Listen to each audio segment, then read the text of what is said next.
कहानी का शीर्षक है आपसी भाईचारा और इंसानियत। एक गांव था, उसमें दो परिवार रहते थे। एक परिवार था अहीर का, एक था मुसलमान का। दोनों की पत्नियों के बच्चे होने वाले थे। दोनों की पत्नियां गर्भवती थी। तो एक की पत्नी के तो बेटा हुआ और एक के बेटी हुई। पर ऐसा हुआ जिसके बेटा हुआ था उसकी पत्नी मर गई। अब ये समस्या पैदा हुई कि उसके बच्चे को कौन पाले। कोई तैयार नहीं हुआ। तो जो अहीर की पत्नी थी वो बोली इस बच्चे को मैं पालूंगी। बोली जहाँ मेरा बच्चा पलेगा ये भी पल जाएगा, उसको दूध पिलाऊंगी, इसको भी पिला दूंगी, और उसको खाना खिलाऊंगी, इसको भी खिला दूंगी। और ये भावना आज बहुत कम मिलती है। आजकल अपने बच्चों को ही नहीं पाला जाता। उस लेडी ने कहा कि मैं इसके बच्चे को पालूंगी। उन पति पत्नी ने उसके बच्चे को पाल पोस के लायक कर दिया और उसके मुसलमान से कहा कि तू ना इसको ले जाओ, अब इसको आगे का पालन तुम करना क्योंकि मेरा भी परिवार है। वो उसको ले गया और उसको पढ़ाया लिखाया। वो एक कंपाउंडर बन गया एक अस्पताल में। एक दिन ऐसा हुआ, जिस लेडी ने उसको पाला था वो बीमार हो गई। उसकी चेस्ट में दर्द होने लग गया तो डॉक्टर को दिखाया। तो उसने कहा कि इनमें तो खून की कमी है, इनको खून चढ़ाना पड़ेगा। अब खून कौन दे, वो उसका पति पहले ही बहुत कमजोर था। तो जो डॉक्टर था वो बोला था मैं खून दूंगा। और मैं उसको मतलब वो पहचान गया कि वो है, पर वो पहचान ही नहीं क्योंकि वो तो बहुत खूबसूरत और लायक निकल आया था।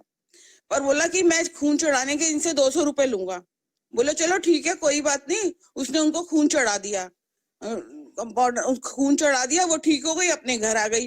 कुछ दिन बाद वही कंपाउंड के घर आया और उनको 2000 रुपए देने लग गया। बोला क्यों? बोले मैं तो इसलिए दे रहा हूँ कि आपने भी तो मेरा पालन पोषण किया था बचपन में। ये तो कुछ नहीं है, मैं बस आपसे इसका अच्छी खुराक वुराक खाना सब कुछ होना।